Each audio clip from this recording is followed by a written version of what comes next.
Today I'm joined by a friend of mine that I've known for several years and someone that I admire immensely. Brianna, I'm so excited to have this opportunity to talk to you about your journey with ALS. And I'm very grateful for all that I know you'll be able to share with us today. So would you please start by introducing yourself and give us a life sketch? Thank you so much, Julie, for having me. So my name is Brianna. I was born in Utah and moved to the East Coast because I grew up as a ballet dancer. So I've always loved movement and art and expression. And I really enjoyed my time there and went to a Russian ballet school. And then I got married and moved to the other coast, Seattle, and had 3 kids and decided to, I was a makeup artist as well before I had kids, and decided to stay at home. I was a stay-at-home mom for 14 years and then went back to work as an optician. And when I went back to work, that was the time where I got divorced and turned 40 and all sorts of fun things at the same time. I just ended up in Tacoma, Washington. And that's a bit. And that's where you are now. And when I knew you was when you and Robin the kids were in Liberty Lake, Washington. How many years were you here on this side of Washington? We lived in Spokane collectively for 9 years, Liberty Lake for 5 years, I believe. So. Right. So, yeah, that's when you and I became friends. And what I remember so much about you and your family, first of all, just beautiful, elegant. You're definitely a ballerina. You know, you still at that point, you still moved like a ballerina. You know, just really such an interesting background that you have. I know you danced with your brother, right? Mm-hmm. And your brother now, he which company is he with? He was with Dutch National Ballet, retired about 8 years ago, but still kind of does some guesting. He mostly teaches and has a nonprofit ballet foundation where he takes ballet to countries that don't have that kind of exposure to dance. I love that. Yeah. So ballet and movement, it's in your bones. The other thing I remember about your family is that Halloween was a big deal, and you guys always had just a crazy, amazing theme. Like I can specifically remember when you guys showed up to this Halloween party, and I think you were all Egyptian, right? Mm-hmm. Yeah, that was super cool. Yeah, that was really fun. And so remember your little ones, and then you guys went to Seattle, and then you, like you said, went through that really hard time. Ending a marriage has got to be a pretty difficult thing to do, and pretty difficult decision. Yeah. So now, what happened to you around that time that brings us to what we're talking about today with ALS? It started kind of, I would say, in 2016. I ex-husband had come to me and said that he had been unfaithful, and that was kind of like the beginning of like what burst the dam. So everything just was falling apart, and he was really struggling with himself and going through like full identity crisis. And so it was like a roller coaster from 2016 until I feel like I'm still not off the roller coaster. Right.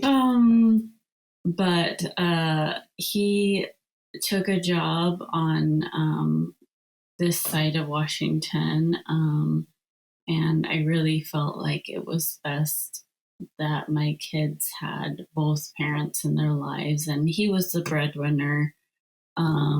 And I had enrolled in the college program in Spokane, but just decided to leave everything because my ex-husband was still gonna, financially take the burden of most of it. And so he was doing better. And so I felt like that was the best thing to do. But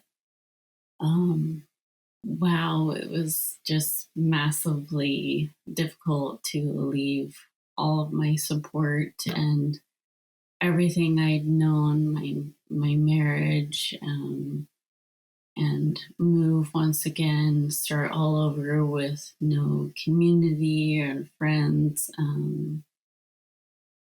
And so, yeah, and then start a new career. It was a lot. Well, and especially because you guys had decided together that you were going to be a stay-home mom, right? Yeah. And take care of these kids, which is I think amazing, you know. But then because of that, you didn't end up having this something to fall back on when things Right. ended, and so then you were still financially dependent on him. Yeah. Which makes his betrayal even more hurtful. Mm-hmm. Yeah, right? There's so many So many sides to that. But for me, starting over, it was just really hard to start a new career at 40 and relearn everything right. in the middle of, so much trauma. I remember waking up for work and, showing up and having no idea how I was going to do this.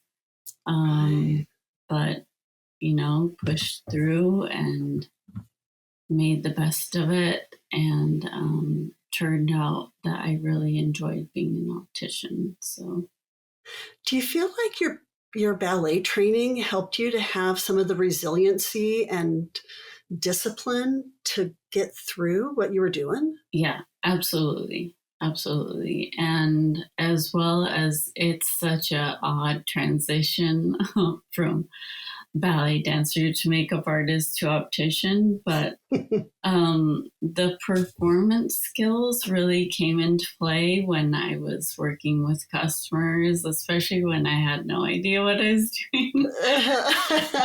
And problem solving, that was a lot of my job as an optician. And believe it or not, that's, a lot of what you learn in being a dancer too. So, right. I love those cross applied skills. yeah.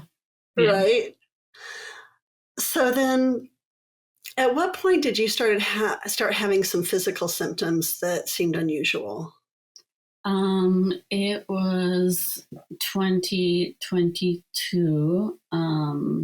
So about 2 years after I got divorced, I had the time and decided to return to some passions of mine, different forms of dance, but salsa and flamenco, and I loved hiking, paddleboarding. I was very, very active. But the time that I didn't have my kids, and then would drag them along when I had them. Mm-hmm. But August of 2022, I went on a big hike, and I just noticed like my legs were very slow, like I was moving through mud. And, being a dancer and very in tune with my body, I knew something was up because this was like at the beginning of the hike. Mm. And that was like my first, like, oh, something is wrong. So, So what did you do? I did what I did as a dancer and mom, and post divorce. I just pushed on through and tried to ignore it. Right, right. Did you think, okay, that's kind of weird. It's a fluke. I guess I'm tired. Yeah, yeah. So at what point did it become clear that this was more than just, I'm a little tired? When did you seek like medical treatment? Well, I had also I'd done too much on that hike and Mm, inflamed my back and feet. mm. It was like a 15-mile hike and like 4,000 feet. So it was kind of crazy, but so fun.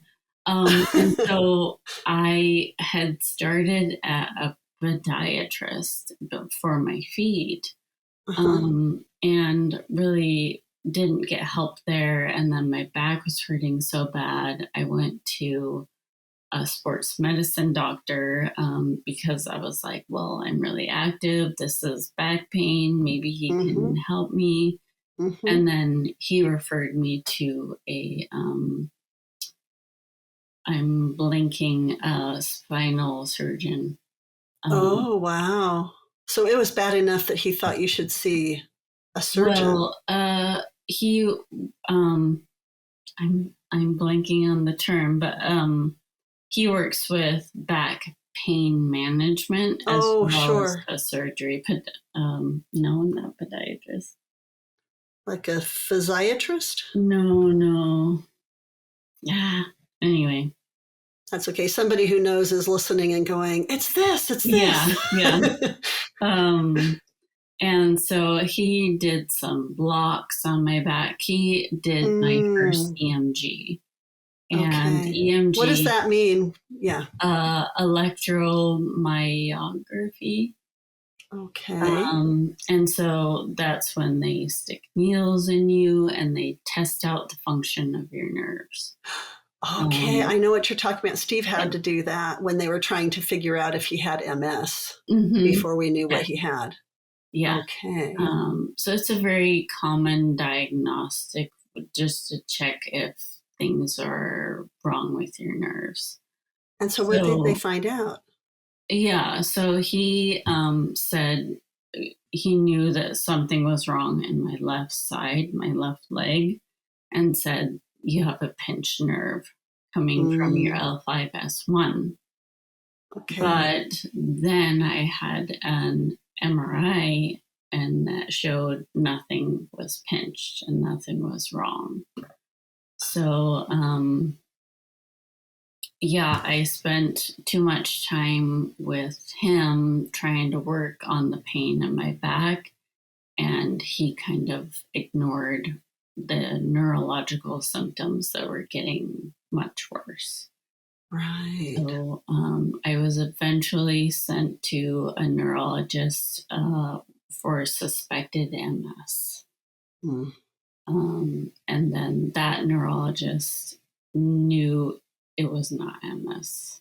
mm. And so he was the one who he just came in and said, I think you either have some form of cancer or ALS, but I can't help you and I need to send you on to the neuromuscular specialists at UW.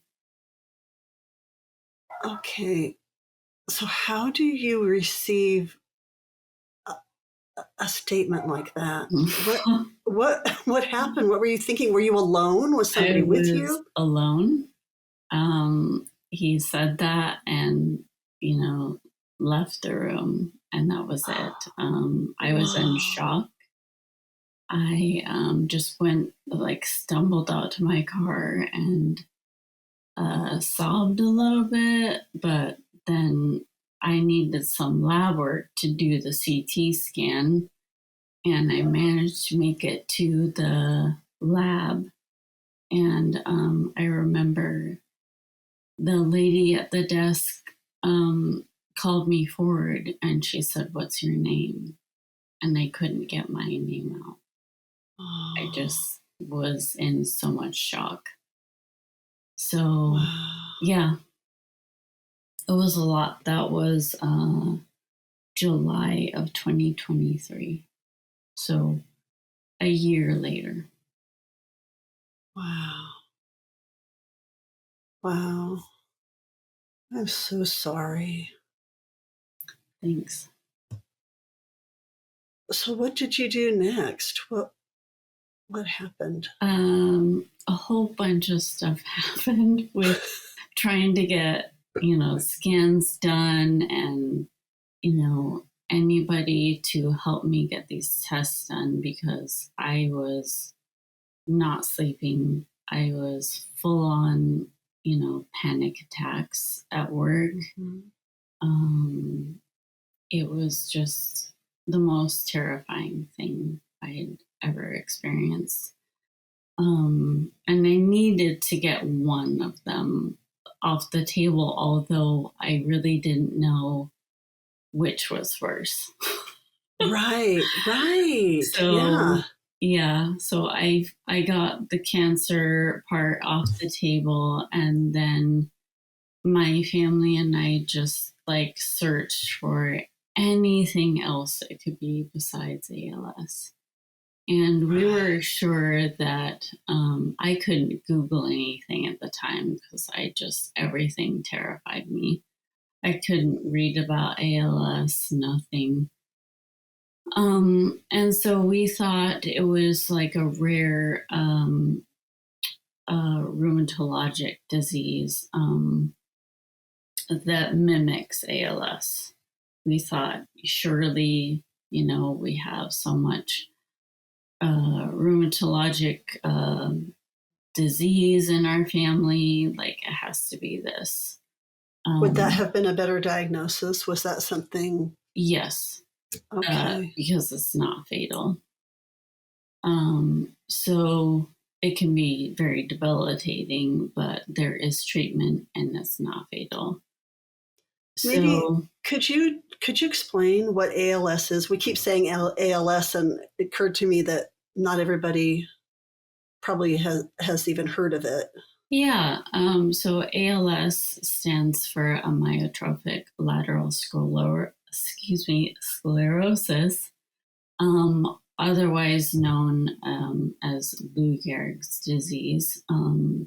But that's kind of an older term, so it's referred to Mhm. as ALS. It is a neurodegenerative disease in which the motor neurons sporadically start dying. They're not sending the signals to the muscles, and so it causes slow yet fast progressive weakness. You end up Most people end up fully paralyzed and lose their ability to speak as well. And the average lifespan is 2 to 4 years from diagnosis.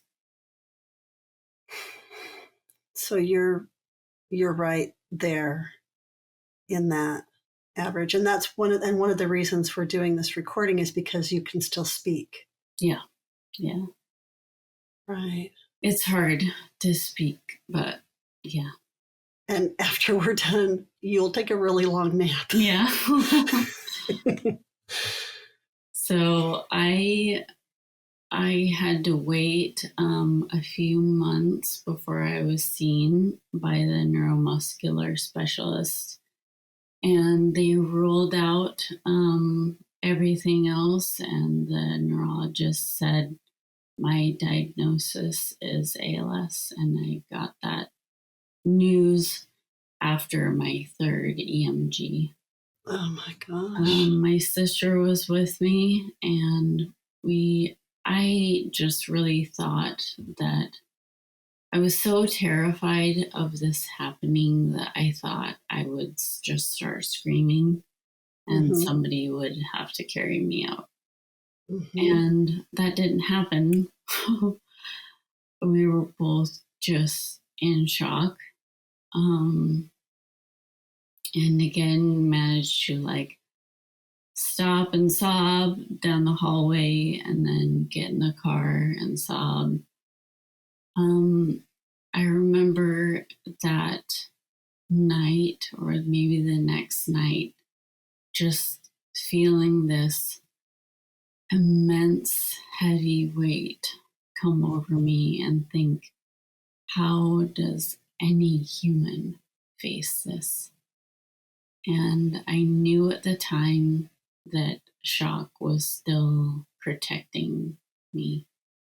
Mm-hmm. And so I was just terrified. It's a horrific sentence. It feels like just a death sentence where they just send you home to die because Ah, there is no treatment.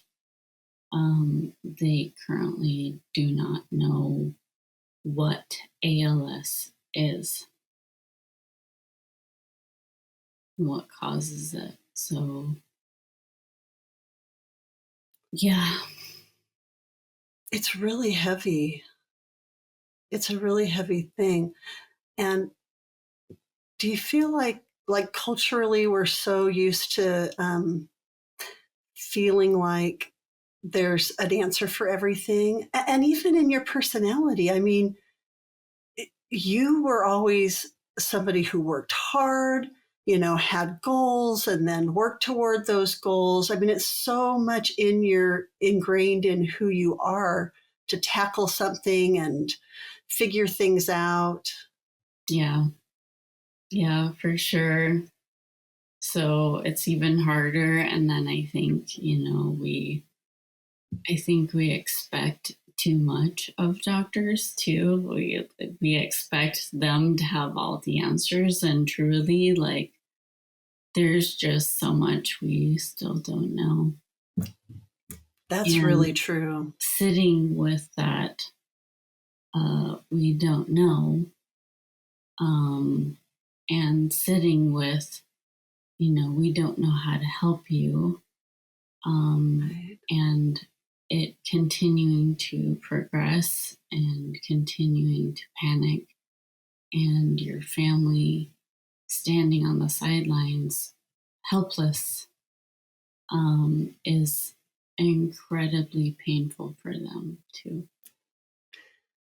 I know your family has been amazing. Your Yeah. siblings have been amazing. Could you talk a little bit about that, the relationship you have with them, what they've done that's been especially helpful? Yeah. So, growing up, we were very, very poor, and our parents had to work, and there was a lot of instability, and we were left alone a lot. And we are also, there's four of us, and we're 5 years apart in age. So very close in age. But that time growing up as little kids, being kind of scared and, going through such a hard time really bonded us. And through the years, we haven't necessarily like always talked all the time, although I think I kind of talk to everyone the most. Hmm. Um, the love is super deep. And so each of my siblings are kind of a different role for me. my sister is kind of like my older sister slash mom slash one of Mm-hmm. my best friends. She's very organized and is a mom herself of 4 kids. So she's the one that I look to for advice. And, she's like my power of attorney. And she's just incredible. I call her like a professional. So my joke for her is because she just seems to be good at everything. Um, so she just has done an amazing job for keeping me organized and keeping everyone else on their toes and, watching out for me. Right. Which And is really then, amazing because you and your siblings don't live in the same city. yeah, so she lives in St. Louis. And then my oldest brother lives in Salt Lake City, and he's like your typical older brother. I'm the baby sister. Like he's always like had a soft spot for me. Oops, ding them. He's always had a soft spot for me, and yeah, he is the one who got a really good job and makes more money, and so he helps pay for airline tickets Mm. to for my other siblings to come. And then he'll come up and visit when he can too. And he's always sending me little emojis almost every morning just to like check in, like not Oh. bother you, but check in. And then my next oldest brother lives in Amsterdam. He's a dancer, and we grew up and spent the most time together. And he has a flexible job, so he can leave. And so he leaves his job and his fiance in Amsterdam for a couple months at a time to come take care of me and help me. That's been amazing. I've been able to meet your brother a couple times, and Yeah, so that makes a huge difference. yeah, Having people that are committed like that. yeah. And I love that they've chosen to put some of their own things on hold because this is a really precious time, Yes, yeah. right? And how about your kids? How do you manage things with the kids? It's hard. They're all teenagers. And my oldest is an adult. She's almost 19. So she kind of does her thing and she really enjoys her independence. So I don't really have to like mom her too much. Not She's, like you did when when they were little. yeah, no, she's very responsible and just a good kid. And then my other two primarily stay with their dad because we don't have enough space in my house. And that's really hard to have them, even though they're 2 blocks away. It's Mhm. hard to not have them in my home. And they're going through, all the stuff that 16 and 14-year-olds do and social anxiety and who am I. Um, on top of this, I think this is just a huge weight and Yeah, worry in the back of their mind. yeah, So, yeah. I think sometimes one of the things that's so hard about a long-term illness or any long-term struggle that doesn't have a clear, you know, end date in sight mhm, it it's it's easy to forget that on top of the normal, regular things that people go through in their lives, and especially with children, like you said, they have the normal, typical teenager things that they're dealing with. But then on top of that is a very heavy piece. And it makes me wonder, how do you think people best support kids in a situation where they've got, you know, a long-term, not going away, heavy piece to handle? I think it's a group effort for sure. Support from family members, counselors, friends, teachers, as well as parents. I tried to, when I was first diagnosed, kind of pick out a family member or someone that I thought was particularly important in their life for each kid. And one of them, was my oldest daughter, her college professor.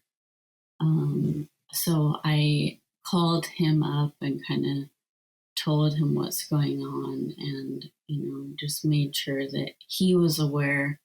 And I knew that she really looked up to him and that he would sit down with her and have conversations. Yeah, I think that that's really important to have the group, but have someone else besides parents that is kind of watching out for them. I love that idea. That's a very thoughtful approach. I Thanks. really like that. Thanks. And has he continued to be supportive?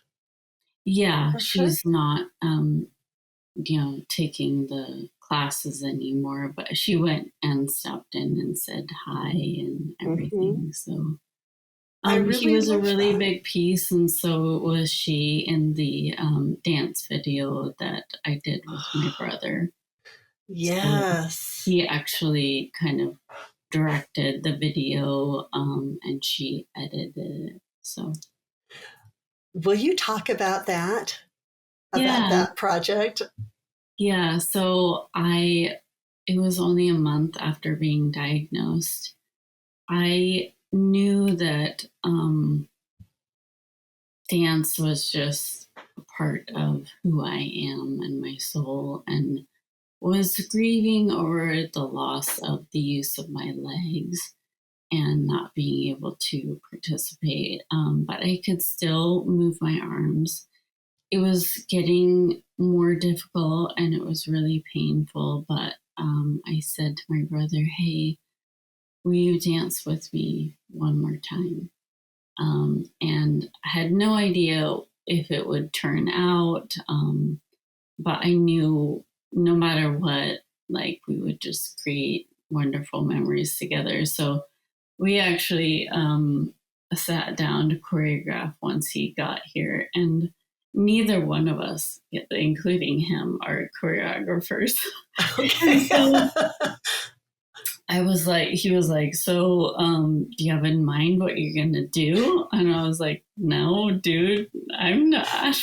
And he goes, "I don't choreograph. Yeah, I don't do choreography." And so I was like, "Well, I don't know." So it's just kind of funny, the longtime professional dancer and Right. the historical dancer being like, "Oh, um, See, that's something that if you're not a dancer, I'm not a dancer. I yeah." didn't know that was a different skill set. Yeah, totally different skill set. So we had a lot of fun and some laughs coming out with the choreography. But it was an amazing experience because I was really struggling with just practicing. I had no idea how I was going to do what we were choreographing, and filming day came, and I remember someone talking about self-talk, and talking to your body parts, and it sounds really funny, but it meant so much to me to be able to do this video. I did. I asked my arms if they would move, and I got into the studio, and for some reason, like the performance element, my love for dance, just kind of took over, and I was able to perform everything pain free, and yeah, it was definitely a day that I felt like I beat ALS. It was huge. Yeah, the video has been just cherished and shared, and touched a lot of people. The ALS Association featured a bit of my story as well as a video on their website, as well as their Washington newsletter. So it was cool. I've met people, at like ALS walk and stuff, and they were like, "Oh, I know who you are. I've seen your video." I would love to connect. I would love to connect that to this. Yes, absolutely. Yeah. Yeah. Oh, I would love to see that. And your daughter Liz is the one that directed and filmed, is that right? Yes. And then she put together a short mini documentary about my story and about the Oh, dance. And that yeah. was done for University of Michigan's fundraiser that my aunt and uncle put on for their ALS clinic that they have there. So yeah, it was cool, even though it's not, my clinic. I was like, bummer. It was cool to be able to help out in some way, even if it's another clinic, because this disease needs so much help. So, Brianna, as you've gone through this, what have you discovered about resources available for someone who is navigating ALS? And what do you wish the medical community or lawmakers or people in general understood about that process? Um, so I guess I'll start with the last question. What I really hope that people understand is that, and this is part of the big spread for awareness, is how complex of a disease it is and how devastating and difficult it is, because of the nature of slowly going paralyzed. Uh, it requires so many different kinds of specialists and so much equipment. That equipment changes. It's just an incredibly expensive disease to have, and really hard to get all the help that you need. Um, One of the most devastating pieces of ALS is how it affects you um, emotionally.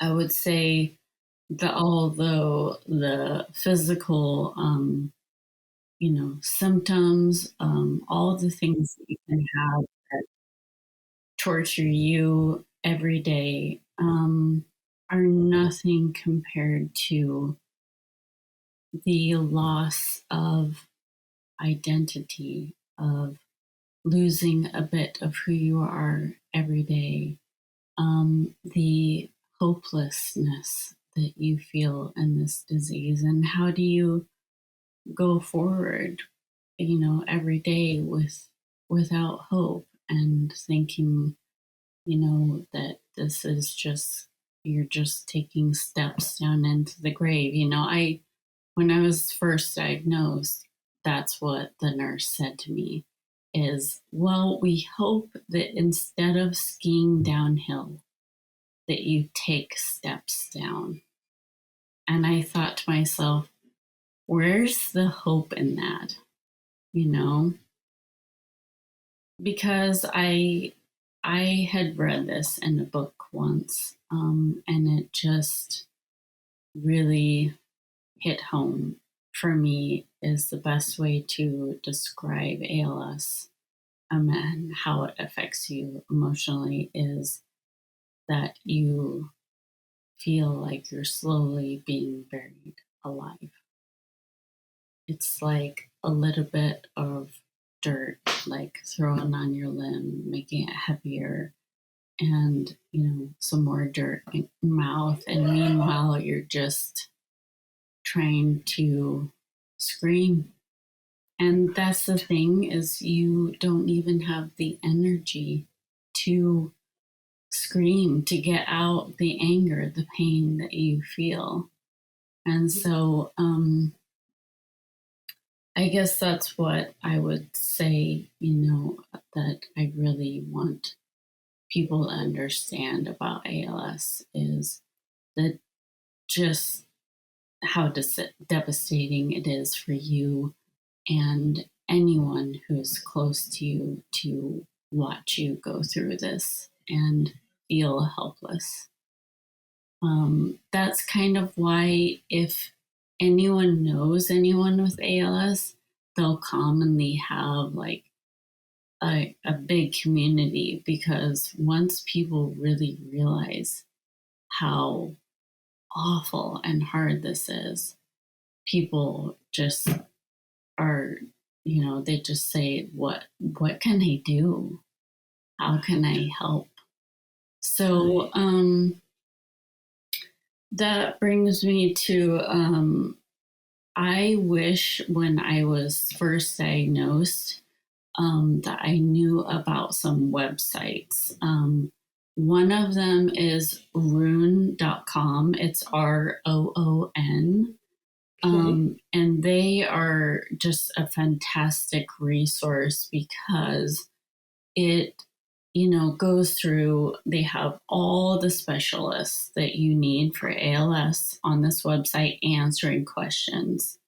And they have a whole list of questions from everything from financial advisors to palliative care doctors. And they have many different specialists answer these same questions. And they're short videos, so it says where to start here, because you are often so overwhelmed when you first get diagnosed. And this is a great place to start. And then I would say for sure, go to the ALS National Registry, and please register yourself, or if you are a caregiver, because this is the only way that we know how many people are living with ALS in this country. It is not a communicable disease, so it's not reported to the CDC. Doctors are not required. So it was only in 2008 that Congress passed this as being a national registry available for people to collect information. And it has some surveys on there too. And so, again, if you have the energy, register. And if you can be a part of any studies, this is the only way we're going to crack and figure out what causes this, is if we can study patients, because that's part of the problem. We're all so tired. There's a lot of patient apathy. But also our lifespans are so short. It's hard to study people in such a short period of time. So there's online studies, which I'm a part of. It's ALS TDI, so ALS a therapy development institute. They have an online one, and they send out phlebotomists every 3 months and collect blood from me. And so it really is a way that you can contribute to this, pool of, they're really looking for biomarkers or any information that they can match up. So Right. ALS is a very individual disease. And by that, I mean, every single patient is very different in their symptoms and how they manifest. And so you wouldn't think sometimes you're like, oh, is this the same disease? But it is. So most patients end up in the same position of fully paralyzed, but everyone's very different. If you think about it, we have over 350 muscles in our body that are feeling at different rates and times and in different bodies. So it's a very complex disease. Thank you for sharing those resources. Yeah. And thank you for being such an incredible example of somebody who you just demonstrate so much grace in the face of this hardship. And that's something that I have really admired about you. Some of the things that I just wanted to say that have impressed me, that have made an impact on me as I've watched from afar as you've gone through this. One of the things that you did even after your diagnosis was started to learn Italian, right? I loved that. I loved that, you talked about patient apathy. You have not been apathetic. You've continued to embrace and engage life. And I love that that is how you have chosen to live in this time, Thank you. It doesn't surprise me because of the incredible person that you've always been. But I loved that you were learning Italian. Yeah. Right? Yeah. And I love that you are engaging in this patient advocacy and continuing to engage with others as much as you can. I love that about you. Thank you. Tell me if I'm wrong, but as you're speaking about this, it feels to me like you are experiencing grief for your own passing, which is something that we don't usually, as we're living, think about. Yeah. We don't think about our own expiration date or demise or and so we're not accustomed to mourning our own mortality so much, but you're looking it in the eye. Do you feel like you are mourning yourself, that you are grieving yourself? In the sense of all the things that I hoped for in my life, in the sense of, grieving, not being able to do all the things I was so passionate about. It's very, very hard now, with teenagers, like, we don't do much. Like, we watch movies and we listen to podcasts and just sit around and talk. Like, I wish I grieve being able to take my kids out on a hike and do things together that we could enjoy so much. Right. But I don't think anything ever prepares you for this. Right. But I have experienced a lot of grief and was learning so much about grief before I was diagnosed. And for sure, I think that that has helped me a lot. With divorce is a lot like death. It's not the same, but it's a death in like a death of a family, a death of hopes and dreams. And for me, it was everything. Yeah. My, nuclear family with my ex-husband was everything and nothing else mattered. And losing that was devastating. And, all of the grief and betrayal and things that I felt in my marriage. What I learned the most with grief is it's kind of like someone's passing, in that it never goes away. Like people say, like time makes things better. It's not time. Um, I think, because with each of these huge losses, I felt such a heavy weight that you feel like you can't carry yourself. And truly, you can't, and you need other people to help you.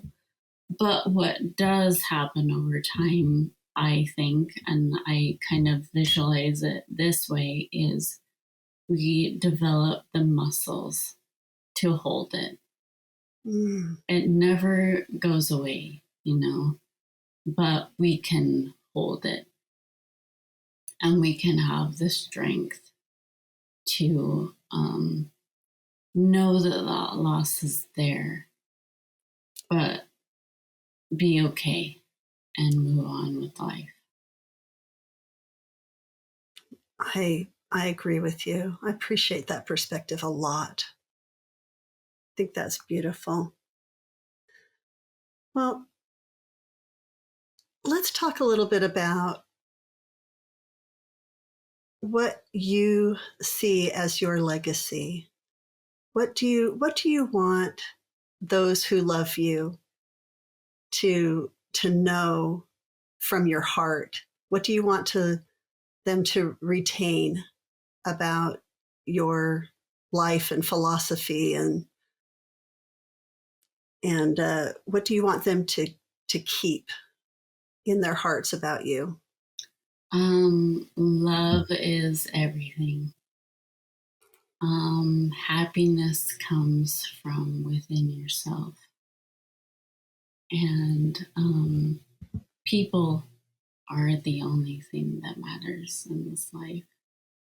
Relationships, and I really hope that, and that's my goal every day in life, is to show my children how to get through something really, really hard.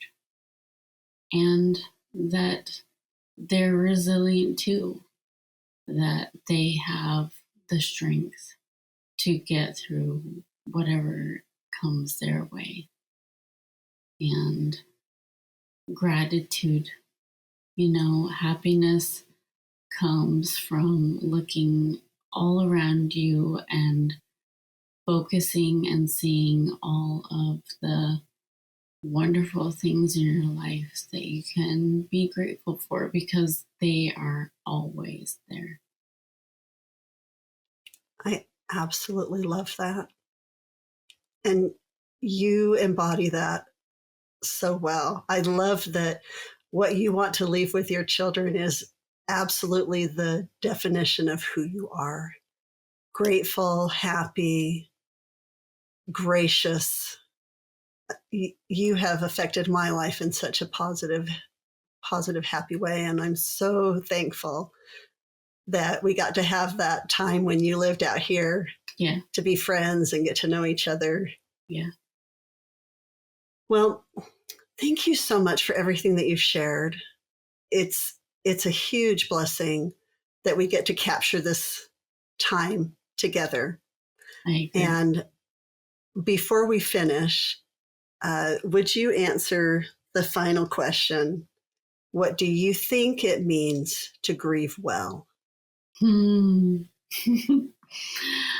I think it means to cry when you need to and fall on the floor when you need to.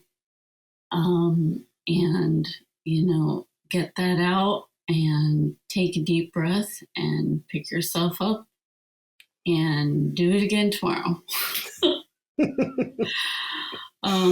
Because grief is, it's not linear, and it'll hit you in times when you expect it, and it'll hit you in times when you don't expect it. And so it's important to, I think, get those feelings out, to cry, to talk about it, so that you can move on. And, maybe next time you might bounce back a little bit faster and develop those muscles that I was talking about. Thank you so much. Thank you, Julie. I appreciate hearing all of your wisdom. I appreciate that you were able to spend this time with us today. Yes, thank you.